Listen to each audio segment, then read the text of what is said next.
പിതാവിൻ്റെയും പുത്രൻ്റെയും പരിശുദ്ധാത്മാവിൻ്റെയും നാമത്തിൽ ആമേൻ. നല്ല പ്രഭാതത്തെയും നല്ല ദിവസത്തെയും ഓർത്ത നല്ല ദൈവത്തിന് നമുക്ക് നന്ദി പറയാം.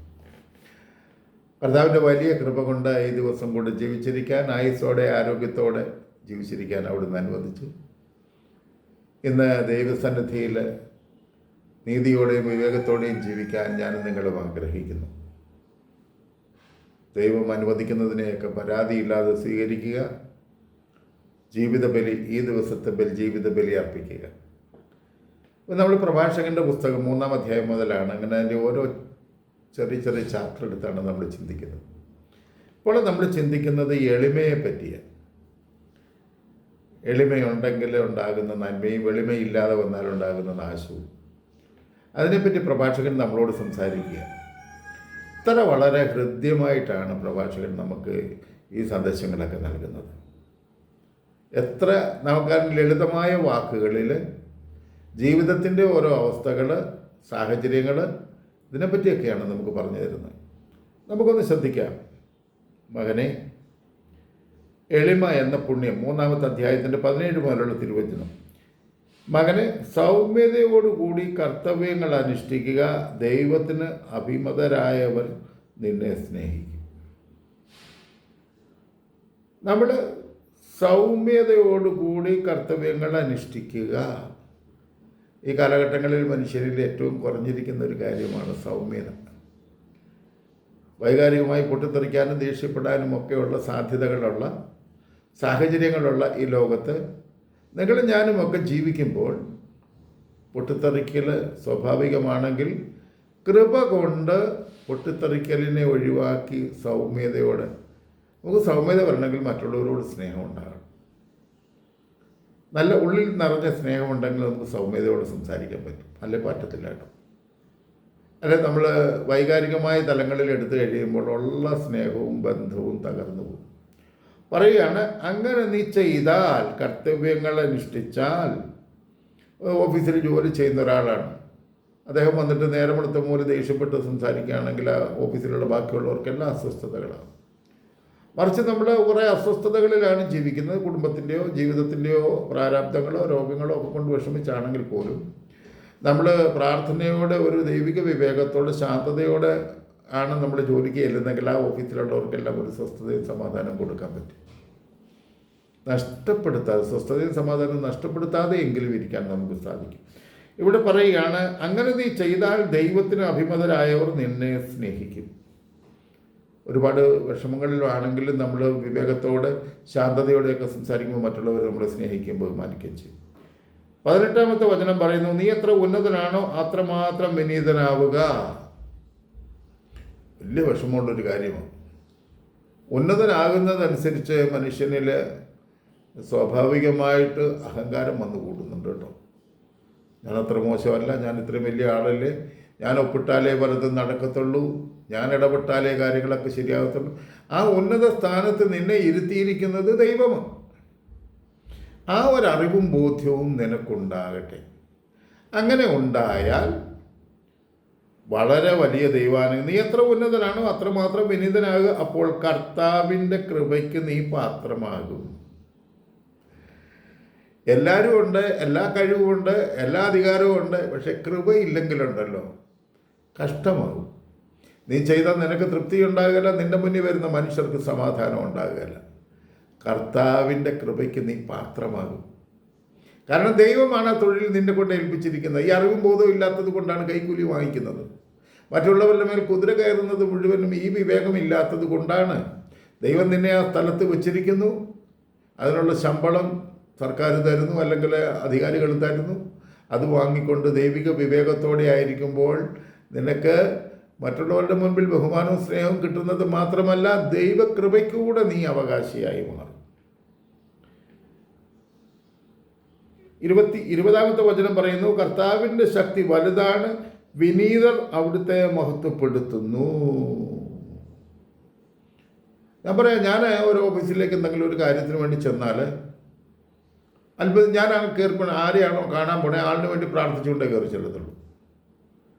ദൈവമേ, ഞാൻ ചെന്ന ഈ സാറിനോട് സംസാരിക്കുമ്പോൾ, അല്ലെ ഞാനൊരു ഡോക്ടറെ കാണുമ്പോൾ ഈ ഡോക്ടറോട് സംസാരിക്കുമ്പോൾ, അല്ലെ ഈ നേഴ്സിനോട് സംസാരിക്കുമ്പോൾ അവിടുന്ന് ഒന്ന് ഇടപെടണമേ. കാരണം നമ്മൾ പ്രാർത്ഥനയോട് ചെല്ലുമ്പോൾ ഏറ്റവും വലിയ പ്രത്യേകത അവരുടെ അസ്വസ്ഥത ദൈവം മാറ്റും, അവർക്ക് സ്വസ്ഥത കൊടുക്കും. കാരണം നമ്മളൊരു സമാധാനത്തിൻ്റെ ആളായിട്ടാണ് ചെല്ലുന്നത്. അപ്പോൾ നമ്മുടെ സമാധാനം നഷ്ടപ്പെടാതിരിക്കാനും നമ്മുടെ കാര്യങ്ങൾ വ്യക്തമായി കേട്ട് നമുക്കതിനുള്ള പരിഹാരം നിർദ്ദേശിക്കാനും അവർക്ക് ദൈവം ശാന്തത കൊടുക്കും. അപ്പോൾ നമ്മളൊരു ഓഫീസിലേക്ക്, നമ്മളൊരു അധികാരിയുടെ മുൻപിലേക്ക് ഒക്കെ, ഒരു വീട്ടിലേക്ക് പോലും കയറി ചെല്ലുമ്പോൾ, അതുകൊണ്ടല്ലേ കർത്താവ് പറഞ്ഞു ഏത് വീട്ടിൽ ചെന്നാലും അവർക്ക് സമാധാനം ആശംസിക്കണം. അവിടെ സമാധാന ദൂതനില്ലെങ്കിലും നിൻ്റെ പുറകെ ആ സമാധാനം പോന്നോളും, കുഴപ്പമില്ല. നമ്മൾ സമാധാനം ഇല്ലാതെ കയറുന്നെങ്കിൽ എന്ത് ചെയ്യാൻ പറ്റും? 21-ാമത്തെ വചനം പറയുന്നു, അതികഠിനമെന്ന് തോന്നുന്നതിനെ അന്വേഷിക്കേണ്ട, ദുഷ്കരമായവ പരീക്ഷിക്കുകയും വേണ്ട. അതികഠിനമെന്ന് നിനക്ക് തോന്നുന്നത്, അത് ദൈവിക ബോധം നിനക്ക് തരുന്ന, ആ വഴി പോകണ്ട, അങ്ങനെ ചെയ്യേണ്ട, ആ കാര്യത്തിൽ ഇടപെടേണ്ട, അത്രയും വലിയ ഭാരമെടുക്കേണ്ട, അത്രയും വലിയ ഇടപാടുകളിൽ പോയി പെടരുത് എന്ന് ദൈവം നമുക്ക് വിവേകം തന്നു. അത് അതികഠിനമെന്നാണ് തോന്നുന്നതെങ്കിൽ അതിനെപ്പറ്റി അന്വേഷിക്കേണ്ടതേ വിട്ടുകളാണ്. അതിൻ്റെ പുറകെ പോയാലോ കുഴപ്പമാകും. ഇത് പറയാം, ദുഷ്കരമായത് പരീക്ഷിക്കുകയും വേണ്ട. നമുക്കൊന്ന് പരീക്ഷിച്ച് നോക്കാം. തൻ്റെ ഇടത്തോടെ മുന്നോട്ട് ജീവിക്കുന്നതിനെ പറ്റി അല്ല പറയുന്നത്. ഒരു മട ചാടി അക്കരെ കടക്കണമെങ്കിൽ ആദ്യം ആ മട എന്ത് വലിപ്പമുണ്ടെന്ന് നോക്കിയിട്ട് ചാടാവുള്ളൂ. ചെല്ലുമ്പം മുന്നിലൊരു മടയുണ്ടെന്നറിയാം, എന്നാൽ ചാടി അങ്ങ് അക്കരെ വീഴാന്ന് വിചാരിച്ച ഓടി ചെല്ലുന്നതെങ്കിൽ അത് അപകടമാണ്. ഇതുപോലെയാണ് ദുഷ്കരമായതിൽ ഇടപെട്ട് ചാടിക്കേറി നമ്മളതിനകത്ത് ഇടപെട്ട് നമ്മൾ നശിച്ചു, നമ്മളുടെ സ്വസ്ഥതയും സമാധാനവും ആരോഗ്യവും സമ്പത്തും ഒക്കെ നശിക്കുന്ന അവസ്ഥ. അതുണ്ടാകരുതെന്ന് പ്രഭാഷകൻ നമ്മളെ ഓർമ്മപ്പെടുത്തുക. ഇത് പറയാണ്, നിന്നെ ഏൽപ്പിച്ചതിനെ പറ്റി ചിന്തിക്കുക, നിഗൂഢമായത് നിനക്ക് ആവശ്യമില്ല. നിന്നെ ഒരു ഉത്തരവാദിത്തം ഏൽപ്പിച്ചാൽ അതിനെപ്പറ്റി ചിന്തിക്കുക, ഇതെങ്ങനെ ചെയ്യാം, എത്ര ഭംഗിയായിട്ട് ചെയ്യാം, എന്നെ ഏൽപ്പിച്ചിരിക്കുന്ന വ്യക്തിക്ക് എത്ര സന്തോഷത്തോടെ ഇത് ചെയ്തു തീർക്കാൻ പറ്റും, മറ്റുള്ളവർക്ക് എൻ്റെ പ്രവൃത്തി ഒരു അനുഗ്രഹമാക്കി തീർക്കാൻ പറ്റുമോ? ഇങ്ങനെയൊക്കെ ചിന്തിച്ചുകൊണ്ട് നമ്മൾ ആ തൊഴിൽ ചെയ്താൽ, ആ കാര്യം ചെയ്താൽ, ആ ജോലി ചെയ്താൽ ഉറപ്പ് അത് നമുക്കും മറ്റുള്ളവർക്കും അനുഗ്രഹമായിരിക്കും. അതിനുവേണ്ടിയാണ് ദൈവം നമ്മളെ സൃഷ്ടിച്ചിരിക്കുന്നത്. അതിനുവേണ്ടിയാണ് ഈ കഴിവുകളൊക്കെ നൽകപ്പെട്ടിരിക്കുന്നത്.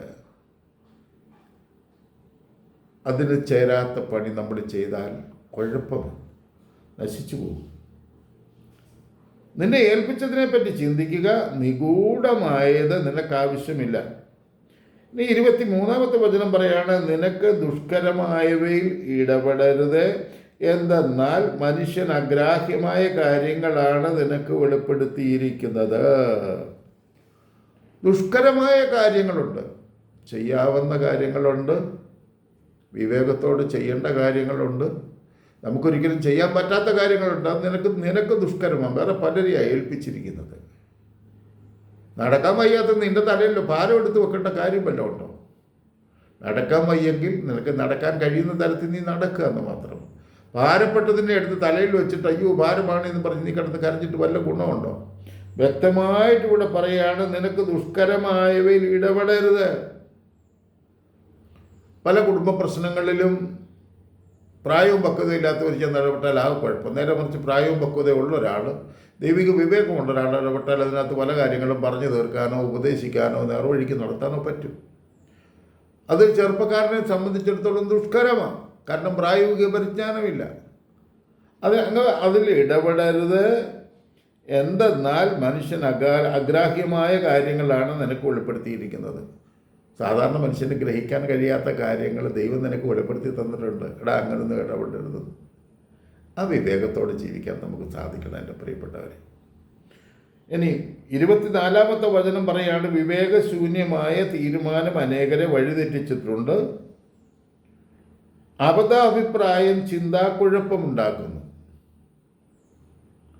നമുക്കങ്ങനെ എന്തെങ്കിലും പറ്റിയിട്ടുണ്ടോ? വിവേകശൂന്യമായ തീരുമാനം. വരുമാനത്തിനപ്പുറത്ത് വലിയൊരു ലോൺ എടുത്തിട്ട് പെര വെക്കുന്നത് എൻ്റെ അഭിപ്രായത്തിൽ ഞാൻ പറയട്ടെ, ഒരിക്കലും ലോൺ എടുത്ത് പെര വെക്കരുതെന്നാണ് ഞാൻ പറയുന്നത്. കാരണം എന്താണെന്ന് വെച്ചാൽ, നിനക്ക് മാസം 10,000 രൂപ വരുമാനമുള്ള വ്യക്തിയാണെങ്കിൽ ഒരു 3,000 രൂപ ലോൺ അടയ്ക്കാനാണെങ്കിൽ നീ പിടിച്ചു നിൽക്കും. നേരെ മറിച്ച് 7,000 രൂപ ലോൺ അടയ്ക്കണം, അങ്ങനെ ഒരു അവസ്ഥയാണ് നീ എങ്കിൽ മുന്നോട്ട് പോകാൻ വലിയ പാടാണ്. ഏതെങ്കിലും ഒരു മാസം പെട്ടുപോയി കൊടുക്കാൻ പറ്റാതെ വന്നു കഴിഞ്ഞാൽ മുന്നോട്ട് പോകാൻ ഒരു തരത്തിലും പറ്റുകയില്ല, പിന്നെ ബുദ്ധിമുട്ടാകും. അങ്ങനെ ലോൺ എടുത്ത് പെര വെച്ചിട്ട് പെരയും പറമ്പും കൂടെ വിൽക്കേണ്ട ഗതികേട് വന്ന എത്രയോ മനുഷ്യരെ നമ്മുടെ കൺമുമ്പിൽ കാണിക്കുന്നു. ഇതൊക്കെ നമുക്ക് ജ്ഞാനം പകരണം. ഇതുപോലുള്ള സംഭവങ്ങൾ നമുക്ക് ജ്ഞാനം പകരണം. ചിന്താഗതിയില്ലാതെ ആലോചനയില്ലാതെ ചെന്ന് ഇടപെട്ട് നശിച്ചു പോകുന്ന മനുഷ്യരെ നമ്മുടെ കൺമുമ്പിൽ ദൈവം കാണിക്കുന്നത് അവരുടെ കുറവുകളെ കാണാനല്ല, അവരുടെ കുറവുകൾ നീ കണ്ട് ഗ്രഹിച്ച് നിൻ്റെ ജീവിതത്തിൽ അങ്ങനെ സംഭവിക്കാതിരിക്കാൻ വേണ്ടിയാണ്. എന്നിട്ട് പറയാണ്, വിവേകശൂന്യമായ തീരുമാനം അനേകരെ വഴിതെറ്റിച്ചിട്ടുണ്ട്. നന്മയിലേക്ക് നടക്കേണ്ട സ്ഥലങ്ങളിലെല്ലാം അബദ്ധമായ കാര്യങ്ങൾ ചെയ്തിട്ട് അധപ്പതനത്തിലേക്കും നാശത്തിലേക്കും ചെന്നുപെട്ടിട്ട് ജീവിതം പരാജയപ്പെട്ട ഒത്തിരി മനുഷ്യരെ നമുക്ക് കാണാൻ സാധിക്കും. അബദ്ധാഭിപ്രായം ചിന്താക്കുഴപ്പമുണ്ടാക്കും. ആവശ്യമില്ലാത്തടത്ത് കയറി അഭിപ്രായം പറഞ്ഞു. വീട്ടിൽ പ്രായമുള്ളവരിരുന്ന് സംസാരിച്ചുകൊണ്ടിരിക്കുമ്പോൾ പിള്ളേർ വന്നതിനകത്തൊരു, കാരണം അവർക്കറിവില്ലാത്തതിൻ്റെ പേരിൽ അവരൊരു അഭിപ്രായം പറഞ്ഞാൽ ആ അഭിപ്രായം അവിടെ നടക്കത്തുമില്ല, എല്ലാവരും ചിന്താക്കുഴപ്പത്തിലാക്കും. അതുകൊണ്ട് ദൈവിക കാര്യങ്ങൾക്ക് അതിനുള്ള സ്വാതന്ത്ര്യവും അതിനുള്ള പക്വതയും ഒക്കെ ഉള്ളവർ ആയിട്ട് സംസാരിക്കുക, ഇടപെടുക.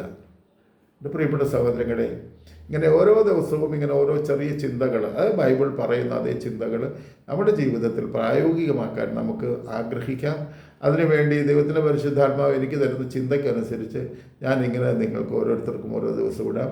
നിങ്ങൾ ഇത് കേൾക്കുക, എന്നിട്ട് ഇതിൻ്റെ പോരായ്മകൾ പറയുക, നിങ്ങളുടെ അഭിപ്രായം കൂടെ രേഖപ്പെടുത്തുക, ഒന്ന് ഷെയർ ചെയ്ത് സഹായിക്കണം കേട്ടോ. ദൈവത്തിൻ്റെ പരിശുദ്ധാത്മാവിനെ നിങ്ങളെ സഹായിക്കട്ടെ. ഈ ദിവസത്തിൻ്റെ എല്ലാ നന്മകളും ആശംസിക്കുന്നു. പിതാവിൻ്റെയും പുത്രൻ്റെയും പരിശുദ്ധാത്മാവിൻ്റെയും നാമത്തിൽ ആമേൻ. ഞാൻ കുഞ്ഞുമോൻ പുന്നപ്പുറം.